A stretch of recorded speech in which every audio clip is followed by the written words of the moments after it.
आज 28 जून की बिहार बुलेटिन में आपका स्वागत है दोस्तों। मैं हूं फिरदौस गनी। आज हो चुका है 28 जून, तो आज की पूरे बिहार की दिन भर की खबर लेकर आए हैं आपके लिए। अगर आप भी बिहार न्यूज से इंटरेस्ट रखते हैं तो आप हमारे साथ बने रहें। वीडियो शुरू करने से पहले आपको बता दूं कि अगर आप इस चैनल पर नए आए तो चैनल को सब्सक्राइब कर दीजिए और इस वीडियो को लाइक कर दीजिए। अपने दोस्तों के साथ शेयर करना बिल्कुल नहीं भूलिएगा और कमेंट भी कीजिए इस खबर को देखने के बाद। तो चलिए चलते हैं खबरों की ओर। लोकसभा चुनाव खत्म होने के बाद बिहार एनडीए में सब कुछ सामान्य नजर नहीं आ रहा है, सब कुछ ठीक नहीं चल रहा है। जहां काराकाट सीट से चुनाव हारने के बाद उपेंद्र कुशवाहा अब महागठबंधन के करीब बताए जा रहे हैं। वहीं पर दूसरी ओर जदयू और भाजपा में भी वोट ट्रांसफर नहीं कराने का आरोप लगाते हुए बयानबाजी जारी है, जहां दोनों दलों के नेता एक दूसरे पर हार का ठीकरा फोड़ रहे हैं। इस बीच भाजपा के अंदर भी हालात बेहतर नजर नहीं आ रहा है। यह एक और पूर्व केंद्रीय मंत्री और भाजपा के पूर्व विधान पार्षद संजय पासवान ये कहकर के हलचल मचा दी है कि अगर नीतीश कुमार का साथ नहीं होता तो भाजपा 0 पर आउट हो जाती। वहीं पर भाजपा को बिहार में एक भी सीट राज्य में नहीं मिल पाती। उधर लोकसभा का टिकट कटने से नाराज चल रहे पूर्व केंद्रीय मंत्री अश्विनी चौबे ने अपने ही पार्टी के प्रदेश अध्यक्ष सम्राट चौधरी के खिलाफ मोर्चा खोल दिया है, जहां उन्होंने स्पष्ट शब्दों में कह दिया है कि हमें आयाती माल नहीं चाहिए, बल्कि अध्यक्ष के पद पर पार्टी के मूल सदस्य का होना बहुत जरूरी है। श्यामा प्रसाद मुखर्जी, अटल बिहारी वाजपेयी, आडवाणी और फिर मुरली मनोहर जोशी ने जिस पौधे को सींचा है, हम उस सिद्धांत को कभी भी छोड़ नहीं सकते, ये कहना है अश्विनी चौबे का।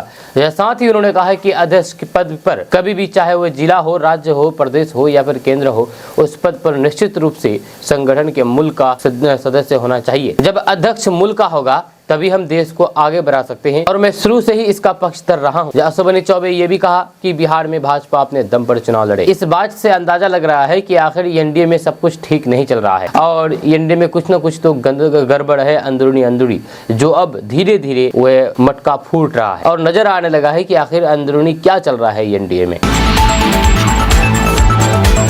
बिहार के ग्रामीण वासी यानी कि बिहार के ग्रामीण लोगों के लिए एक बड़ी खबर है कि 1500 करोड़ की लागत से बिहार की ग्रामीण सड़कें चमकेगी। जी हां, आपको बता दूं कि ये नीतीश कुमार का प्लान है। जब बिहार की क्षतिग्रस्त ग्रामीण सड़कें दुरुस्त होगी, यानी कि जो सड़कें टूट गई है, टूटी फूटी है, जो उखड़ गए हैं, वो सड़कें अब दुरुस्त होगी। ग्रामीण कार्य विभाग ने इसके लिए व्यापक कार्य योजना तैयार कर लिया है। फिलहाल विभाग 8332 किलोमीटर ग्रामीण सड़कों को बेहतर बनाने की योजना पर काम कर रहा है। इन्हें 1 साल के अंदर चकाचक बनाया जाएगा, जब विभिन्न चरणों में इन्हें दुरुस्त किया जाएगा। इसके पहले 1668 किलोमीटर पर काम जारी है। यह मुख्यमंत्री नीतीश कुमार की पहल पर जर्जर ग्रामीण सड़कों की मरम्मत को लेकर के विभाग ने कार्य योजना बनाई है। पहले से बन चुकी सारी ग्रामीण सड़कों की जाँच के बाद उनकी सूची तैयार की गई है। उन्हें मुख्यमंत्री ग्रामीण सड़क के उन्नयन योजना के तहत दुरुस्त करना है। जब विभाग ने व्यापक सर्वे के बाद 10,000 किलोमीटर का चयन इस योजना के तहत किया है। विभाग के अनुसार अत्यंत क्षतिग्रस्त वैसे जिनकी निरूप अवधि यानी कि जीवन काल पूर्ण हो चुकी है या फिर उसके पहले ही क्षतिग्रस्त हो चुके हैं, उन्हें दुरुस्त करने के लिए मुख्यमंत्री ग्रामीण सड़क उन्नयन योजना लागू की गई है। इस योजना में सड़कों का पुनर्निर्माण और फिर सुदृढ़ीकरण के साथ साथ उनके चौड़ीकरण की भी योजना शामिल की गई है। नेपाल में हो रही मूसलाधार बारिश के कारण सीमावर्ती क्षेत्र की नदियों का जलस्तर बढ़ा है। जब मधुबनी के झंझारपुर में एक सप्ताह के अंदर दूसरी बार कमला बलान नदी खतरे के निशान को पार कर गई है। वहीं पर कल देर शाम नदी का जलस्तर खतरे के निशान से 75 सेंटीमीटर ऊपर तक चला गया है। इससे पहले 20 जून को जलस्तर खतरे के निशान से 70 सेंटीमीटर ऊपर हो गया था। जब गुरुवार सुबह 8 बजे के बाद पानी घटने लगा, 11 बजे तक जलस्तर में 30 सेंटीमीटर की कमी दर्ज की गई। पूर्वी चंपारण के लाल बकैया नदी के फ्लोरिया घाट पर बना डायवर्सन गुरुवार दोपहर नदी के जलस्तर में वृद्धि हो गई। जब डायवर्सन बहने से पूर्वी चंपारण जिले का सीतामढ़ी जिले के घाट को होकर के सड़क संपर्क भंग हो गया। बिहार बीजेपी के वरिष्ठ नेता और पूर्व केंद्रीय मंत्री अश्विनी चौबे के बयान से सियासी भूचाल आ गया है। अश्विनी चौबे के बयान को लेकर के अब आरजेडी ने बड़ी भविष्यवाणी कर दी है। आरजेडी के प्रवक्ता शक्ति सिंह यादव ने कहा कि अश्विनी चौबे भारतीय जनता पार्टी का जो हिडन एजेंडा है उसको समय समय पर उजागर करते रहते हैं। आपको बता दें कि अश्विनी चौबे ने साफ शब्दों में कहा था कि 2025 में भारतीय जनता पार्टी यानी कि भाजपा के नेतृत्व में ही चुनाव लड़े जाएंगे। अब सवाल है कि इसका आकलन क्या जदयू के लोगों को नहीं है? आपको बता दूं कि आगे शक्ति सिंह यादव ने कहा कि अश्विनी चौबे बीजेपी के बड़े नेता है और वे हल्की बात नहीं करती हैं। जेडीयू ये बात मान लें कि 2025 में भारतीय जनता पार्टी उनके नेतृत्व में चुनाव नहीं लड़ेगी तो फिर नहीं लड़ेगी। अगर अश्विनी चौबे के बयान को नजरअंदाज किया जाता है तो फिर ये नासमझी होगी। उन्होंने साफ शब्दों में कहा है कि जेडीयू को समझ लेना चाहिए कि बीजेपी नीतीश कुमार के चेहरे पर चुनाव नहीं लड़ेगी। नीतीश कुमार के चेहरे पर बीजेपी को चुनाव नहीं लड़ा जाएगा, ये कहना है अश्विनी चौबे का। दोस्तों, बिहार में दलालों के चक्कर में जमीन का कोई भी काम नहीं हो पा रहा है। यहां तक कि दाखिल खारिज भी दलालों के चक्कर में नहीं हो पा रहा है। जी हां, दाखिल खारिज, जमाबंदी, सुधार, वंशावली बनाने सहित अन्य राजस्व कार्यों की यानी कि जमीन के काम के लिए ऑनलाइन प्रक्रिया शुरू होने के बावजूद भी अंचल कार्यालयों पर भ्रष्टाचार और अनियमितता के लगातार आरोप लगते रहे। यहाँ से बिना किसी दलाल के कोई भी काम करवाना अब भी बड़ी बात मानी जाती है। हर काम के लिए दलालों ने रेट निर्धारित कर रखा है। आपको बता दूं कि बिहार के सभी अंचल कार्यालयों में दलालों की सीधे अंचल कार्यालयों तक है। चरवा चराए बिना ऑनलाइन आवेदनों पर भी कार्रवाई मुश्किल है। ऐसे में आम जनता अब गरीब लोग बेवजह पिस रहे हैं। इससे संबंधित बड़ी संख्या में शिकायतों में राजस्व एवं भूमि सुधार विभाग को भी लगातार मिल रही है। लगातार मिल रही शिकायतों के बाद अब विभाग ने कड़ी कार्रवाई की तैयारी में है। जब सूत्रों के अनुसार इन शिकायतों को देख करके राजस्व एवं भूमि सुधार विभाग ने पिछले करीब 1.5 महीने से करीब 100 अंचल कार्यालयों पर कार्रवाई की है। जानकारों का कहना है कि कई मामलों में तो जमीन विवाद की सुनवाई करने के बाद अंचल अधिकारी ने ठीक तरीके से कागजात देखना और फिर दोनों पक्षों की बातें सुनना भी ठीक से नहीं समझा, साथ ही गलत निर्णय दे दिया। या इस कारण जो मामला अंचल कार्यालय में ही निपट जाना चाहिए था, उसे लेकर के जमीन मालिक को उप समाहर्ता और फिर अपर समाहर्ता के न्यायालय का चक्कर लगाना पड़ा। ऐसे में बेवजह समय, पैसे और फिर मेहनत की बर्बादी हुई है, जिसके साथ ही न्यायालयों पर भी बेवजह भार पड़ा है। सोशल मीडिया पर ये वीडियो जमकर के अभी वायरल हो रहा है। इस वीडियो में एक शिक्षिका अपने पिताजी के साथ कहीं जा रही है। इसी बीच शिक्षिका की प्रेमी आ जाते हैं और उनकी मांग में जबरदस्ती सिंदूर भरने लग जाते हैं और उसके साथ अभद्र छेड़खानी करने लग जाते हैं पिता के सामने में ही, जैसे कि आप अपने मोबाइल स्क्रीन पर वीडियो देख रहे हैं। मामला बिहार के बांका जिले का बताया जा रहा है। यहाँ पर एक शिक्षिका अपने प्रेमी के साथ कई सालों से प्रेम संबंध में थे, लेकिन जब प्रेमिका को बीपीएससी के तहत नौकरी मिल गई, शिक्षिका बन गई, तो फिर वे अपने प्रेमी को ही भूल बैठे गए। इसके बाद गुस्साए प्रेमी ने प्रेमिका के पिता के सामने में ही प्रेमिका की मांग में सिंदूर भरने लग जाते हैं और जबरदस्ती छेड़खानी करते हैं और साथ ही साथ कहते हैं कि हमको मार दो, नहीं तो हम तुम्हें मार देंगे। पूरा मामला के बारे में बात किया जाए तो मामला बांका जिला के अमरपुर प्रखंड में शिक्षिका की मांग में जबरन सिंदूर डालने का प्रयास किया जा रहा है और ये प्रयास चेहरा ढके एक शख्स के द्वारा किया जा रहा था। जब एक शख्स वीडियो बनाने में मशगूल था, वहीं पर एक हेलमेट पहना व्यक्ति शिक्षिका को बचाने का प्रयास कर रहा था। दरअसल यहाँ की एक विद्यालय की शिक्षिका ने एक युवक पर छेड़खानी और फिर जबरन शादी करने का दबाव बनाने का आरोप लगा करके थाने में लिखित आवेदन देकर के न्याय की गुहार लगाई है।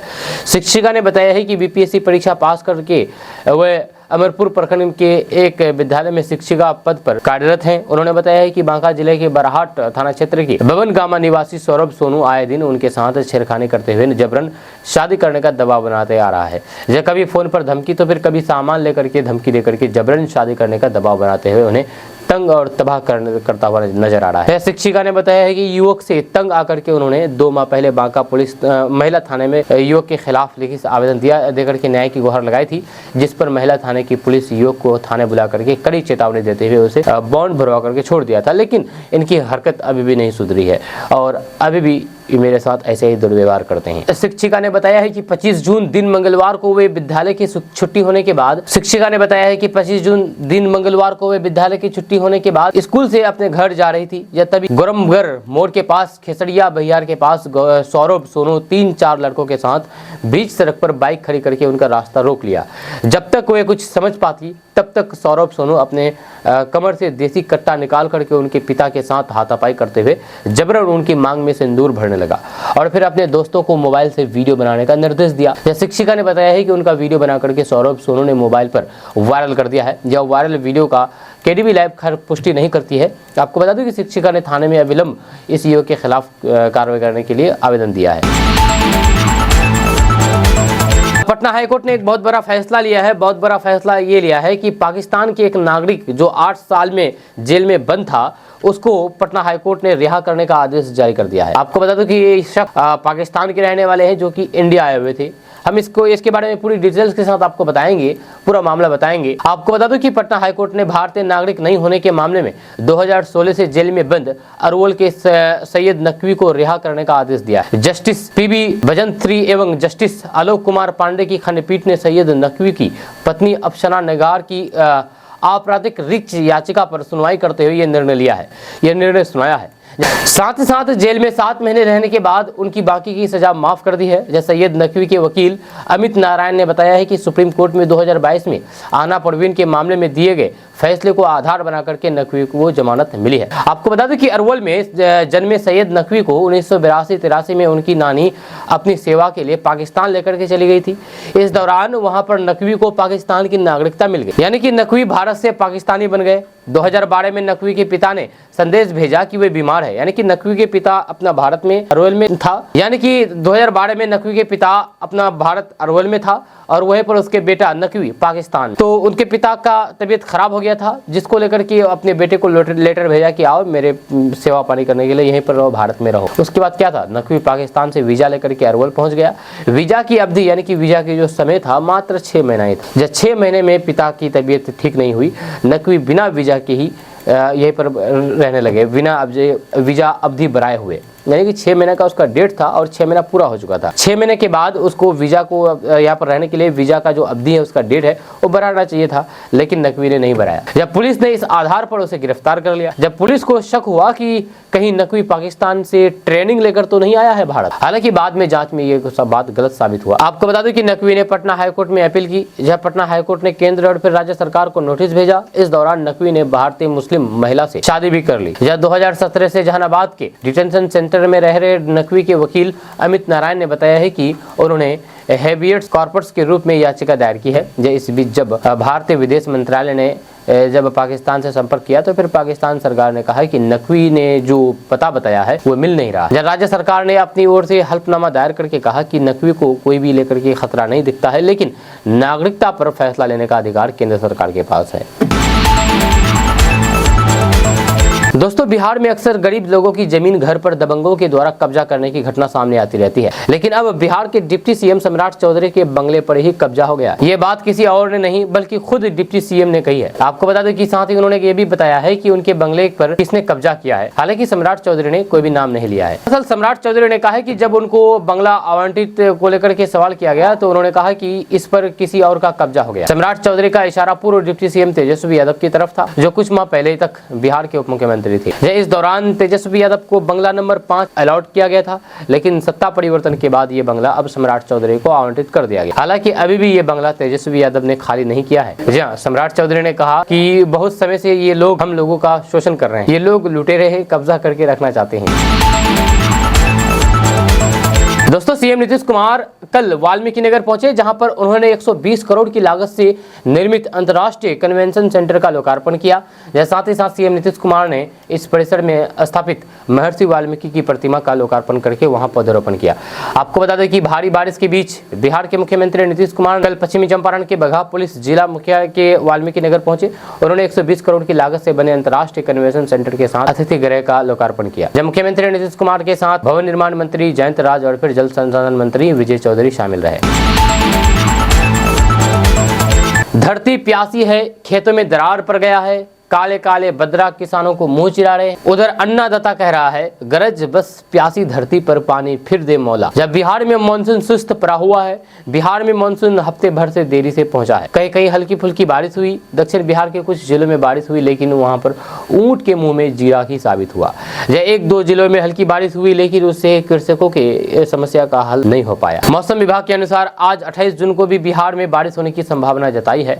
हालांकि बारिश होती नहीं है, सिर्फ संभावना जताई जाती है, बारिश हो नहीं पाती है। आपको बता दें कि राजधानी पटना की बात करें तो मौसम विभाग के अनुसार आज राजधानी पटना, गया, जहानाबाद, शेखपुरा, नालंदा, नवादा, लखीसराय, बेगूसराय, किशनगंज, अररिया, पूर्णिया, कटिहार, मुजफ्फरपुर, खगड़िया, भागलपुर, मधेपुरा, सुपौल, मधुबनी सहित कई जिलों में आज बारिश होने की संभावना जताई है। आपको बता दें कि मौसम विभाग बारिश की संभावना जताती है, लेकिन बारिश हो नहीं पाती, यानी कि मौसम विभाग की भी भविष्यवाणी गलत हो जाती है। आपको बता दें कि मौसम विभाग का कहना है कि मानसून अभी झारखंड के पाकुड़, साहेबगंज और फिर बिहार की रक्सौल से होकर के गुजर रहा है। जब विभाग के अनुसार सिवान, गोपालगंज, सारण, समस्तीपुर, सुपौल, पूर्वी चंपारण, पश्चिमी चंपारण, सीतामढ़ी, मधुबनी, मुजफ्फरपुर, दरभंगा, वैशाली, शिवहर, किशनगंज, अररिया, मधेपुरा, सहरसा, पूर्णिया और कटिहार में 2 जुलाई तक झमाझम बारिश हो सकती है।